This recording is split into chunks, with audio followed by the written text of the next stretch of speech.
नमस्कार दोस्तों, सुप्रभात। आज हम जो रेवेन्यू ऑफिसर की या फिर ईओ की जो भर्ती आई हुई है उसके बारे में जो भाग बी है उसकी बात करने जा रहे हैं। पीडीएफ के थ्रू आपको पढ़ाया जाएगा और मुझे पता है और मुझे आशा है, मुझे उम्मीद है कि मैं आपको बहुत अच्छे से समझाने की कोशिश कर रहा हूं और आपको समझ आएगा। तो आज हम भाग बी की बात करने जा रहे हैं और भाग बी में दोस्तों आपको पता है क्या होगा। भाग बी में जो नगरपालिका अधिनियम है, नगरपालिका अधिनियम, उसकी बात हम करने जा रहे हैं दोस्तों। देखो, नगरपालिका अधिनियम, तो भाग बी में हमारा क्या है, नगरपालिका जो अधिनियम है, नगरपालिका के संबंध में नगरपालिका के जो अधिनियम है उसकी बात अपने करने जा रहे हैं। तो नगरपालिका के अधिनियम में अपने 7 टॉपिक लगेंगे। उनमें जो हमारे नगरपालिका का अधिनियम 2009 है दोस्तों, 2009 है, जो उसके प्रमुख हमारे भाग दिए हुए हैं उनकी बात हम आज करने जा रहे हैं। आज अपने कुछ धारा पढ़ेंगे और आपको बता दूं, नगरपालिका अधिनियम जो अपने पढ़ेंगे उसमें धारा 3 से लेकर धारा 50 तक पढ़ेंगे। वैसे कुल 500 धारा है, लेकिन नगरपालिका अधिनियम 2009 पढ़ेंगे उसमें धारा 3 से 50 तक आएगा। और आज हम धारा 3 से लेकर 50 तक पढ़ेंगे। 3 से लेकर कितने तक? 50 तक। तो हम आज पढ़ेंगे नगरपालिका का गठन और शासन। क्या पढ़ेंगे? नगरपालिका का गठन और शासन। दोस्तों, इसको पीडीएफ के साथ आसान से समझ में आएगा आपको, और साथ साथ में चलते रहना, आपको अच्छे से समझ आएगा, ये मैं उम्मीद करता हूँ। दोस्तों आगे चलते हैं, अपने धारा 3 पढ़ते हैं सबसे पहले, क्योंकि 3 से हमारे शुरू होगा तो 3 से पढ़ते हैं। 3 से जब अपने धारा पढ़ते हैं, 3 नंबर धारा अपने आती है नगरपालिका का परिसमन। क्या आता है नगरपालिका का परिसमन? परिसमन क्या होता है पहले हम समझेंगे। परिसीमन होता क्या है? परिसीमन होता है जैसे सीमा, जैसे मान लो हमारी नगरपालिका है, जैसे नगरपालिका, जैसे आपके जिला है, जिला के अंदर जो ब्लॉक है उसका नगरपालिका, जितना भी नगरपालिका या फिर नगर निगम जितना भी उसका क्षेत्र है, उसकी सीमा कहाँ तक है, कहाँ तक उसकी बॉर्डर है, जो सीमा होती है उसकी कहाँ तक उसका विस्तार है, कौन कौन से नगर उसके अंदर, कौन कौन से शहर, कौन से गांव को नगरपालिका बनाया गया है, उस सीमा के अंदर जो भी क्षेत्र आता है, जहाँ जहाँ उस नगरपालिका की सीमा है, वो कहलाता है दोस्तों आपका परिसीमन। क्या कहलाता है दोस्तों? परिसीमन। तो आज हम नगरपालिका का परिसीमन पढ़ेंगे जो धारा 3 में है। तो दोस्तों क्या पढ़ेंगे? नगरपालिका का परिसीमन, धारा 3। धारा 3 में नगरपालिका का परिसीमन है। पहली याद रखना है, नोट कर लेना कि धारा 3 में नगरपालिका का परिसीमन है।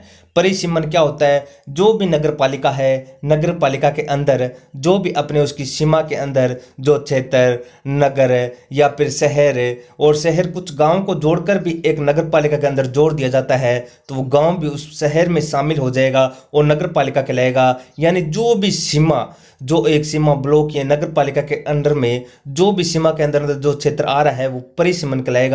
और परिसीमन क्या होता है उसकी हम आज बात करेंगे दोस्तों। जैसे देखो, हम लाइन पढ़ते हैं पहले, क्या है क्या नहीं। जैसे देखो, राज्य के बाहर किसी स्थानीय क्षेत्र को नगरपालिका घोषित, सम्मिलित कर सकती है या किसी स्थानीय क्षेत्र को अपवर्जित या बाहर कर सकती है। इसका सबसे पहले आपको समझने की यह जरूरत है कि नगरपालिका है, नगरपालिका क्षेत्र है, क्या परिसमन होगा, उसका कितना क्षेत्र होगा, उसका कितना एरिया होगा, ये सारा सारा जो निर्धारित करती है वो राज्य सरकार करती है। कौन करती है? राज्य सरकार, स्टेट गवर्नमेंट करती है। तो राज्य सरकार ही ये निर्धारित करेगी कि किस स्थानीय क्षेत्र को, कौन सा स्थानीय क्षेत्र नगरपालिका में घोषित किया जाए, कि कौन सा नगरपालिका क्षेत्र है, कौन सा एरिया है जिसको नगरपालिका घोषित किया जाए। तो नगरपालिका घोषित करना, और किस क्षेत्र को परिसीमन के अंदर पढ़ेंगे, किस क्षेत्र को हमारे उस क्षेत्र नगरपालिका के अंदर सम्मिलित किया जाए। जैसे कुछ गांव हैं, बड़े गांव हैं, शहर के पास में हैं, तो उनको क्या करेंगे दोस्तों, अपने इस नगरपालिका अधिनियम में सम्मिलित करेंगे। और ये कार्य कौन करता है? स्टेट गवर्नमेंट यानी राज्य सरकार करती है। या किसी स्थानीय क्षेत्र को अपवर्जित या बाहर कर सकते हैं। अपवर्जित का मतलब है जो अपना गांव है, शहर है, एरिया है, जिसकी बाउंड्री छोटी है, या फिर राज्य सरकार ये निर्धारित करेगी कि किस क्षेत्र को इस नगरपालिका जो क्षेत्र है इससे बाहर किया जाए। इससे बाहर करने का कार्य कौन करेगी? राज्य सरकार। तो पहली बात धारा 3 में ये याद रखना है कि राज्य सरकार ये निर्धारित करेगी कि किस क्षेत्र को, स्थानीय क्षेत्र को नगरपालिका घोषित करना है, किस क्षेत्र को नगरपालिका में सम्मिलित करना है, और किस क्षेत्र को अपवर्जित या बाहर कर सकती है। कौन कर सकती है? राज्य सरकार। 3 बातें याद रखना है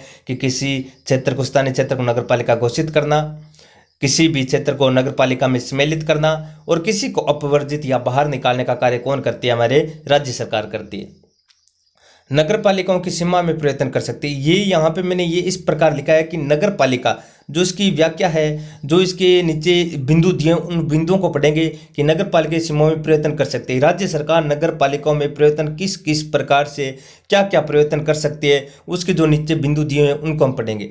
ये सम्मेलन नहीं है, सम्मेलन है। ये समझना क्या है? सम्मिलित है, यानी उनको उसके अंदर मिलाना एक विभाजित एक नगर पालिका को दूसरी में मिलाना तथा एक को दूसरे से अधिक नगर पालिका में तोड़ देना। यानी इसका मतलब है कि राज्य सरकार ऐसा कार्य करेगी, नगर पालिका की जो सीमा है उसमें परिवर्तन ऐसे कर सकता है, कुछ क्षेत्र स्थानीय क्षेत्र को उसके अंदर मिला सकते हैं। वही बात है जो हमने ये पढ़ी है, वही बात ये है। इसमें क्या होगा दोस्तों कि नगर पालिका विभाजित या नगर पालिका को एक दूसरी में मिलाना। ये एक नगर पालिका है, कोई नगर पालिका का क्षेत्र छोटा है उसमें मिला देगी, या फिर एक नगर पालिका को तोड़कर यानी उनका विभाजित करके अपवर्जित करके उनकी दो नगर पालिका बनाया जा सकता है। पहली किसी नगर पालिका को जोड़ा जा सकता है, एक नगर पालिका दूसरा नगर पालिका के साथ स्थानीय क्षेत्र को, और दूसरा यानी उनको अलग किया जा सकता है। यहां तक आपको समझ में आ गया? मुझे उम्मीद है कि आपको समझ में आ रहा है। दूसरा, स्थानीय क्षेत्र की नगर पालिका न रहना। जैसे मान लो कोई भी क्षेत्र है, जैसे किसी नगर पालिका को दूसरी नगर पालिका में जोड़ देना, तो जो स्थानीय क्षेत्र है वो स्थानीय क्षेत्र नगर पालिका न रहना। यानी जो स्थानीय क्षेत्र है, अगर कोई भी नगर पालिका उसको तोड़ देंगे तो वो स्थानीय क्षेत्र रह जाएगा। अगर स्थानीय क्षेत्र को हम नगर पालिका में जोड़ देंगे वो स्थानीय क्षेत्र न रहकर नगर पालिका रह जाएगा। इसको समझने की जरूरत है। मैं छोटी छोटी यानी इसको लाइन में लिखा है, आपको समझाने की कोशिश कर रहा हूँ, आपको समझ में आ जाएगा। आप समझते रहना और नोट करते रहना। स्थानीय क्षेत्र का नगर पालिका न रहना, इसका मतलब स्थानीय क्षेत्र जो भी है जिसको अपने नगर पालिका मिलाते हैं तो वो स्थानीय क्षेत्र नहीं रहेगा, और नगर पालिका को तोड़कर स्थानीय क्षेत्र मिला देते हैं तो वो अपने नगर पालिका क्षेत्र नहीं रहेगा। इसका ये समझना है कि स्थानीय क्षेत्र का नगर पालिका न रहना। तो आगे चलते हैं दोस्तों। आगे क्या, आगे की कड़ी में चलते हैं तो दोस्तों अपने इस प्रकार आता है कि इन सभी की आप चुनाव राज्य यानी चुनाव राज्य सरकार द्वारा राजपत्र में प्रकाशित करवाई जाएगी। चुनाव राज्य का मतलब चुनाव, कि इन सभी की आप राज्य सरकार द्वारा राजपत्र में प्रकाशित, जो भी नगर पालिका में स्थानीय, ये चुनाव है, यहाँ चुनाव नहीं है, चुनाव है। जो भी मान लो राज्य सरकार है, राज्य सरकार ये निर्धारित करेगी कि किस क्षेत्र को स्थानीय क्षेत्र को नगर पालिका में मिलाना है, किस स्थानीय क्षेत्र को नगर पालिका से अपवर्जित या बाहर करना है, किस नगर पालिका जो हमारे क्षेत्र है उन दोनों को मिला के एक करना है, किन को अपवर्जित करना है, किन को बाहर करना है। इन सारों को चुनकर ये राज्य सरकार क्या करेगी? उनको चुनेगी, उनका अपवर्जित करेगी या फिर अपने मिलान करेगी यानी सम्मिलित करेगी। उसके बाद ये राजपत्र में प्रकाशित होगा और ये एक अधिनियम बनाया जाएगा और हमारे सामने आएगा कि ये स्थानीय क्षेत्र नगर पालिका है और ये नगर पालिका में स्थानीय क्षेत्र है या फिर इसको अपवर्जित कर दिया गया। ये आपको समझने की जरूरत है। आगे चलते हैं दोस्तों। आगे है, जब किसी स्थानीय क्षेत्र, ये समझना, जब किसी स्थानीय क्षेत्र, जो भी स्थानीय क्षेत्र है उसका बात कर रहे हैं, को नगर पालिका घोषित किया जाता है या नगर पालिका में लाया जाता है, यानी जो भी स्थानीय क्षेत्र है उसको अगर नगर पालिका मिला दिया जाता है या नगर पालिका में शामिल किया जाता है या नगर पालिका घोषित कर दिया जाता है तो उसका चुनाव 6 महीने के अंदर होगा। यानी जो स्थानीय क्षेत्र जैसे अपने पंचायत समिति होगी या फिर जो अपने ग्रामीण हो गया, उनको अगर स्थानीय क्षेत्र को नगर पालिका घोषित कर दिया जाता है या मिलाया जाता है, उसको 6 महीने के अंदर क्या किया जाता है? चुनाव किया जाता है। क्या किया जाता है दोस्तों? चुनाव किया जाता है। जैसे हमारे स्थानीय क्षेत्र में चुनाव होते हैं वैसे ही नगर पालिका के अंदर चुनाव होते हैं। आप अक्सर देखते रहते हैं शहरों में। उसी प्रकार क्षेत्र को नगर पालिकाओं से अपवर्जित बाहर कर दिया जाता तो उस क्षेत्र की नगर पालिका सदस्यों को हटा दिया जाएगा जब नगर पालिका में परिवर्तन किया जाए। इसका मतलब है जब मान लो नगर पालिका से अपवर्जित कोई भी क्षेत्र शहर है उसको नगर पालिका से अपवर्जित बाहर कर दिया गया, स्थानीय क्षेत्र घोषित कर दिया गया, तो उसकी नगर पालिका सदस्यता है जो मान लो पार्षद है या फिर प्रधान है, उनको क्या करेंगे? हटा दिया जाएगा, उनकी सदस्यता वापस ले ली जाएगी। उनकी स्थानीय क्षेत्र पर क्या किया जाएगा? अपने चुनाव करवाए जाएंगे और स्थानीय क्षेत्र पर उनकी सदस्यता दी जाएगी, नगर पालिका में परिवर्तन किया जाएगा। आगे देखो दोस्तों क्या लिखा हुआ है। आगे हमारे इस प्रकार लिखा हुआ है, समझते रहना, साथ साथ में बहुत अच्छा टॉपिक है और समझ में आएगा आपको। मैं कहता हूँ आपको बेटर समझाएंगे, बेहतरीन समझाएंगे, आपको अच्छा लगेगा। पीडीएफ जरूर है, पीडीएफ उपलब्ध करवाएंगे आपको। आगे समझना क्या है, किसी नगर पालिका को जब किसी दूसरी नगर पालिका में जोड़ा जाता है, वही लाइन जो मैंने पहले कहा था कि एक नगर पालिका को दूसरी नगर पालिका में सम्मिलित करना और जोड़ना एक ही बात है। उस नगर पालिका के अध्यक्ष, उपाध्यक्ष सदस्य नवीन नगर पालिका के सदस्य होंगे।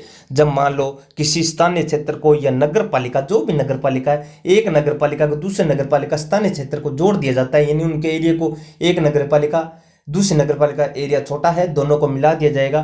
तो क्या करेंगे, उस नगर पालिका के अध्यक्ष, उपाध्यक्ष सदस्य नवीन नगर पालिका के होंगे, यानी पुरानी जो नगर पालिका उसका नहीं, जो नवीन नगर पालिका बनाई है और नवीन नगर पालिका को अगर पुरानी नगर पालिका में जोड़ दिया जाता है तो जो नवीन नगर पालिका होगी उसके सदस्य, अध्यक्ष, उपाध्यक्ष और सदस्य नवीन नगर पालिका के ही होंगे, पुरानी नगर पालिका के नहीं होंगे, मतलब चुनाव द्वारा होंगे।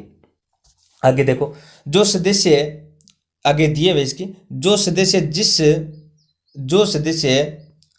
जो आगे बात करते हैं अपने, जो सदस्य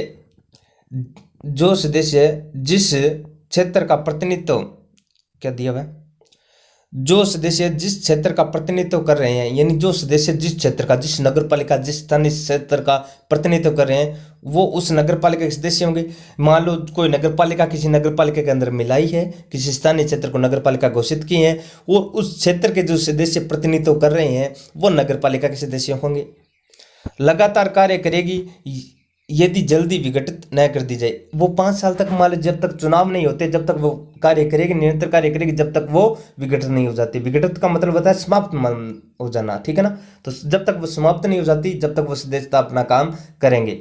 नगर पालिका अपने खर्चे पर पर्याप्त सीमा चिन्ह रखेगी तथा जिला कलेक्टर अनुमोदित करेगा। यानी नगर पालिका अपने खर्चे पर पर्याप्त सीमा चिन्ह रखेगी, ये कलेक्टर द्वारा अनुमोदित करेगी। जो भी नगर पालिका खर्चा होगा वो क्या करेगी, जो नगर पालिका के सदस्य होते हैं, अध्यक्ष होते हैं, उपाध्यक्ष होते हैं, वो क्या करेगी, उसका खर्चा का एक चयन करेगी, इतना खर्चा लगेगा, यानी इतना खर्चा लगेगा, उसकी एक सीमा या फिर अपने करें खर्चे की एक रिपोर्ट बना के तैयार रखेगी और कलेक्टर उसको क्या करेगा, अनुमोदित करेगा। कलेक्टर उस पर साइन करेगा और कहेगा भी इतना खर्चा आप लगा सकते हो।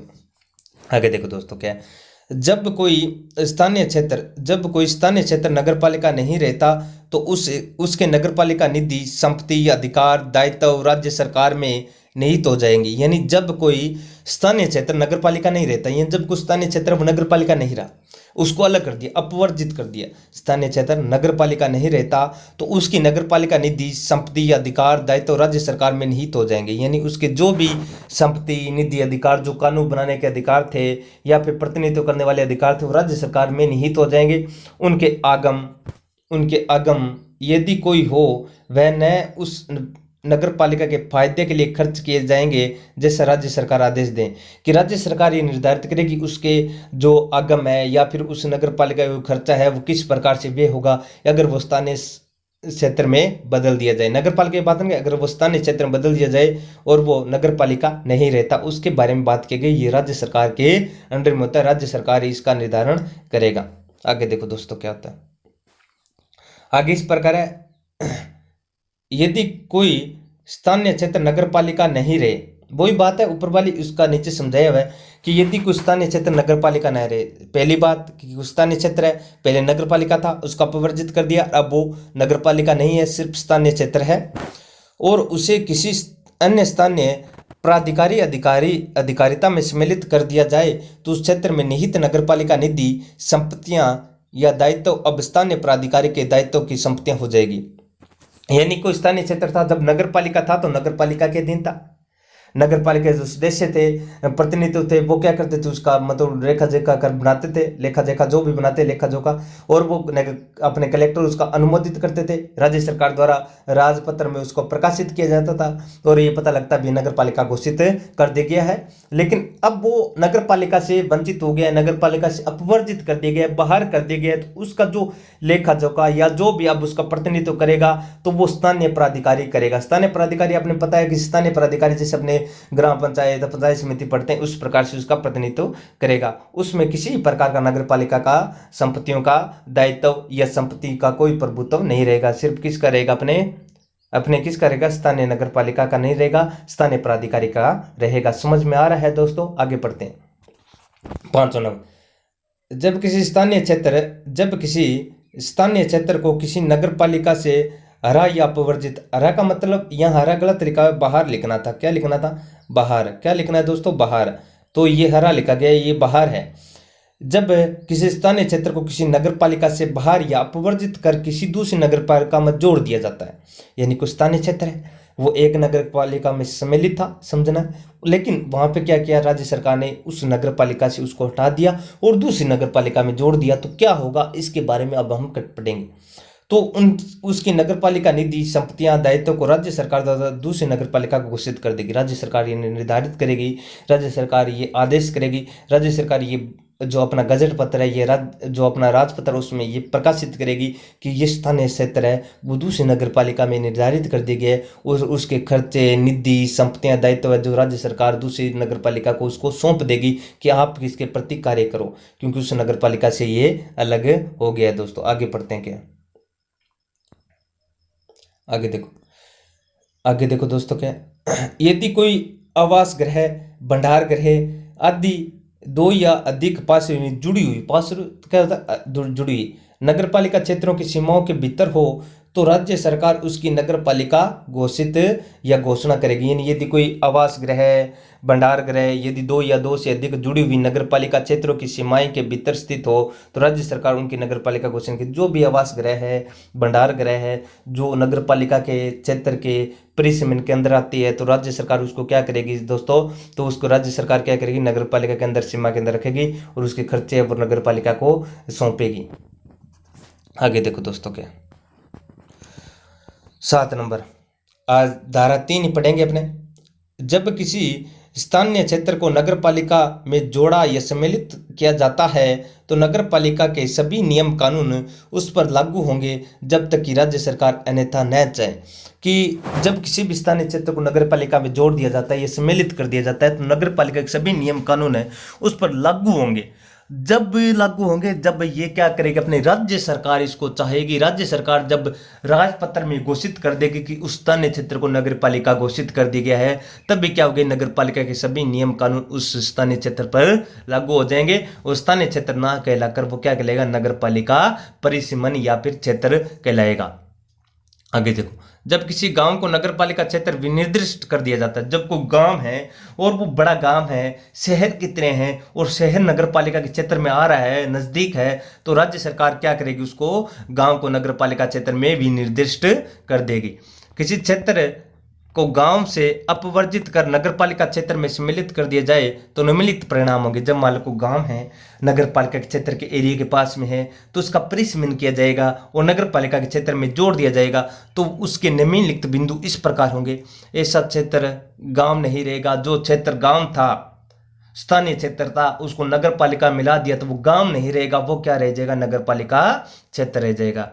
पंचायत कार्य करना बंद कर देगी, नगर पालिका का क्षेत्र अधिकार लागू हो जाएगा, क्योंकि जब गांव होता है, गांव में ग्राम पंचायत होती है, ग्राम पंचायत अपना कार्य करना बंद कर देगी। क्यों बंद कर देगी, क्योंकि ये याद रखना है कि ये गांव था, ये गांव नहीं रहा, ये नगर पालिका क्षेत्र हो गई। और जब नगर पालिका क्षेत्र हो जाएगी दोस्तों तो यहाँ पे काम कौन करेगा, नगर पालिका का क्षेत्राधिकार चलेगा, नगर पालिका प्राधिकारी इस पर काम करेगा।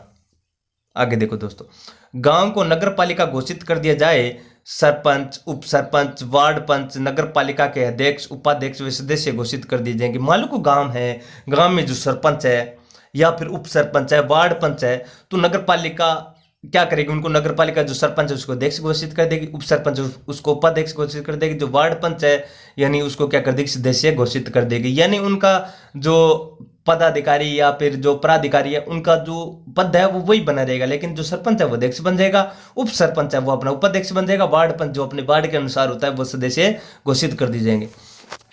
गांव को नगर पालिका में सम्मिलित कर दिया जाए, सरपंच, उप सरपंच, वार्ड पंच, नगर पालिका के सदस्य घोषित होंगे, वही बात है। आगे देखो दोस्तों, क्या आगे देखो 3 नंबर धारा आज कंप्लीट कर देंगे अपने। चौथा नंबर है, नगर पालिका घोषित की गई पंचायत की आस्तियां और दायित्व अब नगर पालिका के न्यायगत होंगे। आस्तियां मतलब नहीं, उनकी स्थितियां लिखी हुई। नगर पालिका में घोषित की गई पंचायतों की दायित्व अब नगर पालिका में न्यायगत होंगे, न पंचायत के नहीं होंगे। नगर पालिका क्षेत्र इस क्षेत्र का विधि पूर्वक कर लगाएगी। क्या कर लगाएगी, विधि पूर्वक कर लगाएगी, ये नगर पालिका कर लगाएगी। अब पंचायत का कोई लेना देना नहीं है क्योंकि वो नगर पालिका क्षेत्र हो गया। ऐसा क्षेत्र राजस्थान पंचायत राज अधिनियम 1994, याद रखना है कि राजस्थान पंचायत राज अधिनियम 1994 के अधीन बनाए गए कानून के अधीन नहीं होगा, क्योंकि 1994 किससे संबंधित है? नगर अपने स्थानीय सुशासन से, यानी ग्राम पंचायत से, पंचायत समिति से, जो इस पर लागू नहीं होगा क्योंकि नगर पालिका में आ गया। किसी गांव की नगरपालिका में सम्मिलित किए जाने का लिखित आदेश जारी सरकार देगी, यानी राजपत्र में इसको घोषित करे, गजट पत्र में। तो ये अपने दोस्तों क्या होगी, तीसरी जो अपनी थी ये धारा, ये पूरी होगी। ये दोस्तों आपको समझना है किस प्रकार है, और मुझे उम्मीद है कि आपको समझ में आ गया। आपको कैसा लगा वीडियो, लाइक जरूर करना, और मुझे उम्मीद है कि आपको समझ में आ रहा है। जिस प्रकार आपको समझ में आ रहा है कमेंट करना और लिखना कि अगर आपको समझ में आ रहा है, अच्छा समझ में आ रहा है, तभी कमेंट करना, और तभी मैं दूसरा वीडियो लेके आऊँगा, अन्यथा नहीं लेके आऊँगा।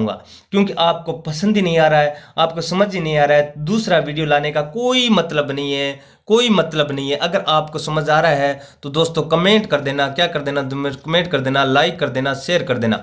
अगर आपको अच्छा लग रहा है वीडियो, अच्छा लग रहा है, समझ में आ रहा है, कॉन्सेप्ट क्लियर हो रहे हैं, नगर पालिका क्या है, परिसीमन क्या है, धारा क्या है, अगर इसको समझ में आ रहा है आपको दोस्तों, तो कमेंट करके बता देना समझ में आ रहा है, तो वीडियो दूसरा लेके आऊँगा, अन्यथा नहीं लेके आऊँगा। आपका समय बर्बाद नहीं करूँगा, मैं जो भी करवाऊँगा ऑथेंटिक कराऊँगा और सीधा साफ सुथरा करवाऊँगा, छोटा संक्षेप में कराऊँगा, ताकि आपको समझ में आ जाए। आपको ये बताना है कि आपको कैसा लगा कमेंट में, और सब्सक्राइब जरूर करना है दोस्तों। अब एक बार दोहरा लेते हैं, भाग 2 में क्या कितनी धारा है। भाग 2 में हमारी धारा रखनी है कितने है दोस्तों, भाग 2 में 3 से 50 धारा है। नगर पालिका गठन एवं शासन, ये पढ़ लिया। नगर पालिका का परिसीमन, परिसीमन के अंदर जो सीमा एरिया है ये घोषित करना, अपवर्जित करना, ये सारा पढ़ लिया हमने। गांव को किस प्रकार होंगे, स्थानीय स्वशासन किस प्रकार से उसके अंदर सम्मिलित होंगे, अगर अलग कर दिया जाता है उस पर अधिकार किसका होगा, नगर पालिका का अधिकार होगा, सारा सारा ये राज्य सरकार घोषित करेगी।